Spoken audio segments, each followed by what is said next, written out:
When people talk about Ninh Binh province, they always think of picturesque limestone peaks, truly, with tourist attractions that are really, really famous in this province. It's like the terrestrial Ha Long Bay. But not far from all those sites, there is still a very, very peaceful village, a Catholic village that has preserved up to now the traditions of many generations that have already been passed down. So today, I would like to introduce you to the Catholic village of Lang Van. It's far from here, and we are going to meet a family with a very, very modest house, but one that still keeps all the memories of generations of peasants who lived from flooded rice agriculture in this region. So please follow me.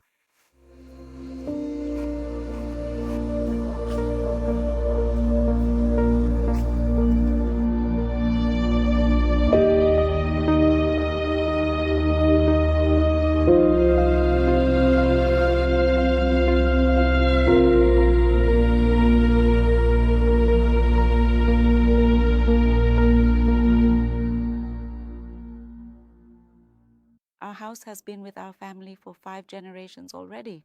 On this piece of land, we are the 6th generation, going through history from a thatched house to a wooden house, and now to the house that was rebuilt 3 years ago. So it has gone through a very long history. From my great-grandfather, all of them lived here, and up until now, when my mother was still alive, she told my younger sibling that she wanted to rebuild the house because the wooden house had been there for a long time and had deteriorated. And my sibling rebuilt the house so that our family would have a place to gather while also preserving old memories of the wet rice culture, because the villagers and our family also made a living from wet rice farming. It is a very dear village.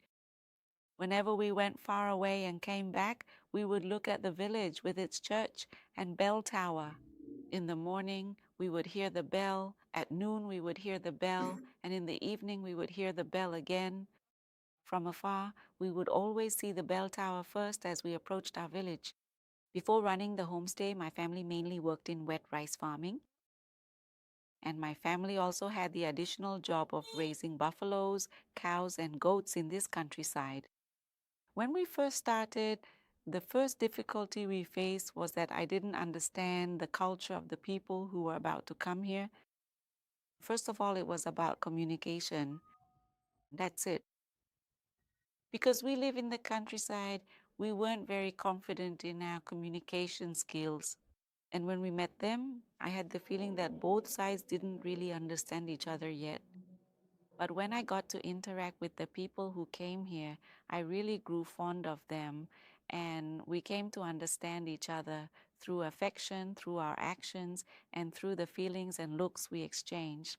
Every single person who has traveled to visit us here has truly made me cherish them deeply because of the incredible warmth and genuine affection they have shown for our beloved home. A house of rice, a rustic green, the golden color of ripe rice, and the simplicity of the household items inside. It is closely tied to my childhood as well as to the bamboo and wooden tools. And it depicts all the images, the memories of a countryside that has nurtured several generations and will continue to do so for generations to come. We built this house mainly so that our grandchildren would know what their grandparents and those before them did to make a living, and how they lived under a thatched roof with unforgettable memories. Especially the grain of rice, which the children eat every day as their meal. That's why our house was built around the image of a sprouting grain of rice, the buffalo plowing the fields, how the rice plants blossom, and how the people have to work hard to harvest, dry the rice, and pound it into grains. And in the end, it becomes a product that sustains everyone's life. And as for this grain of rice, we believe that we Vietnamese, we live with it forever. We also thought about the fact that in our house, besides the colors, our bricks are also made from Bat Trang ceramic tiles, and the bricks are small and smooth. Because our childhood was closely tied to the church. We really love those small, lovely bricks. That warmth, So every single brick in our house is made from clay and from bamboo fans, with decorations there, images of farmers plowing and harrowing, images of rice plants, and decorations reminiscent of old houses. Uh, the way old houses were decorated was that there would be a fan in the center, and everyone would sit together on a mat to drink tea, eat meals, talk with each other, and then sleep together on the same mat with a fan in the middle of the house. The soul of our Nếp House is about the gathering of family. We want to have a house that brings everyone in the family together so that we can remember our roots, our origins, and the times our ancestors lived through. And now we still continue to live in the image of the wet rice culture. I hope that visitors can feel the work that we have done since the time of our ancestors, from the warmth of human affection and the bonds that connect us. When visitors come here, we hope that in that anticipation, we still welcome them as if they were family members returning home to visit. And when they come here, I am very happy because there have been visitors who have cooked meals at our house and have called our family a warm and loving one, coming here to cook, eat, and rest together with us. Yes, our first feeling is excitement. Yes, we are very excited. And once we get to interact with them, we are very happy. We are happy because they have come to understand us and they have given us words of encouragement, motivating me to keep working. Yes, our village is a very small village, but it still preserves its cultural features, like the sound of church bells and children playing in the streets. In the afternoons, you can still hear the sounds of children playing and laughing together, and our village remains peaceful with its dike, the green of the mountains, a church closely tied to the place, the songs of birds, and the crowing of roosters. We have managed to preserve the old-time charm of our village. I think that regarding the rice fields, some of the churches, the mountain ranges, and what you might call the sense of peace, we are not worried about losing that.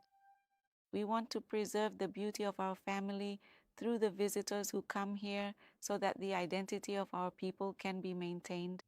And we are also very happy to meet them and to exchange Vietnamese culture with the visitors who come here.